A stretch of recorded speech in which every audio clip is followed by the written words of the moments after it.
कहते हैं कि जो सच बयान और बातों से नहीं सामने आता वो सच आंकड़ों से सामने आ जाता है। महाविकास अघाड़ी की प्रेस कॉन्फ्रेंस में एकता से ज्यादा फोकस जनता का धन्यवाद करने में था।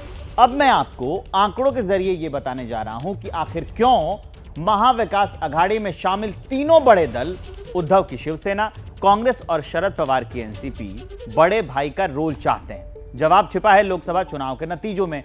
वो आंकड़े जब आप देखेंगे तो आपको यह बात समझ में आ जाएगी कि तीनों दल जो हैं वो बड़े भाई का रोल क्यों चाहते हैं।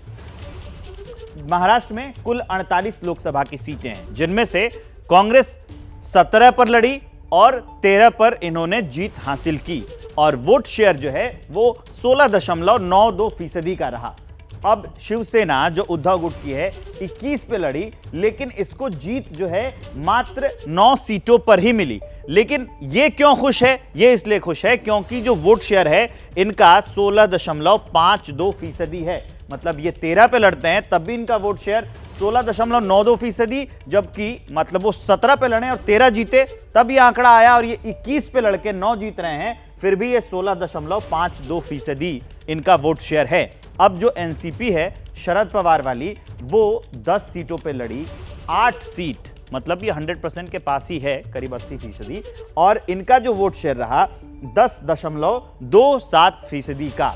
तो अगर हम वोट शेयर की बात करें तो ये जो वोट शेयर है ये आसपास का ही आंकड़ा है, और इसी से ये बात साबित होती है। और इनका जो राजनीतिक पार्टियां हैं महाविकास अघाड़ी में, इनका उत्साह भी बढ़ा हुआ है कि वो बड़े भाई की भूमिका में हों।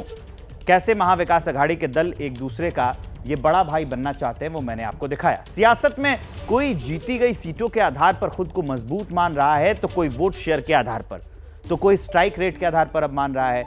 अब यहां सवाल आता है कि क्या लोकसभा चुनाव जैसा ही प्रदर्शन महाराष्ट्र के विधानसभा चुनाव में देखने को मिलेगा? क्या उद्धव की अगुवाई वाली महाविकास अघाड़ी एनडीए को मात देने में सक्षम है? और अभी आज की तारीख में कौन किस पर भारी है?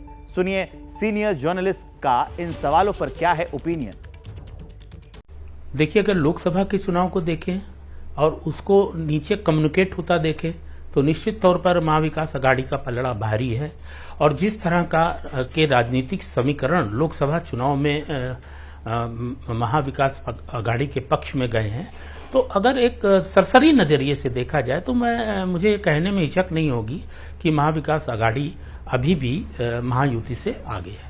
लोकसभा चुनावों के नतीजों से देखें तो महाविकास अघाड़ी अभी भारी दिखाई दे रही है। उसने एनडीए को नुकसान पहुंचाया है, महायुति को नुकसान पहुंचाया है। शिंदे साहब ने तो अपनी थोड़ी सी इज्जत रख ली है, भारतीय जनता पार्टी को बड़ा नुकसान हुआ, अजीत पवार को बहुत नुकसान हुआ। लेकिन ज़रूरी नहीं है कि विधानसभाओं में ये हो। लेकिन एक मैसेज इन चुनावों में ज़रूर है कि उद्धव ठाकरे शिवसेना के नेता के तौर पर उभर कर आए हैं। यानी जो शिव सैनिक हैं उनका जो पलड़ा है वो उद्धव ठाकरे के साथ दिखाई देता है। और बारामती की सीट शरद पवार साहब ने जिस तरह से जीती है, यानी सुप्रिया सुले ने जीती है, उसका मतलब भी है कि लोग समझते हैं कि एनसीपी जो है वो शरद पवार साहब के साथ है। लेकिन अभी कितना मूवमेंट होता है ये थोड़ा कहना मुश्किल काम है। लेकिन अभी महाविकास अघाड़ी का पलड़ा भारी है। आगे क्या बदलता है, क्या हो सकता है, महाविकास अघाड़ी का भी ये स्वरूप रहेगा, ये भी नहीं कहा जा सकता आज।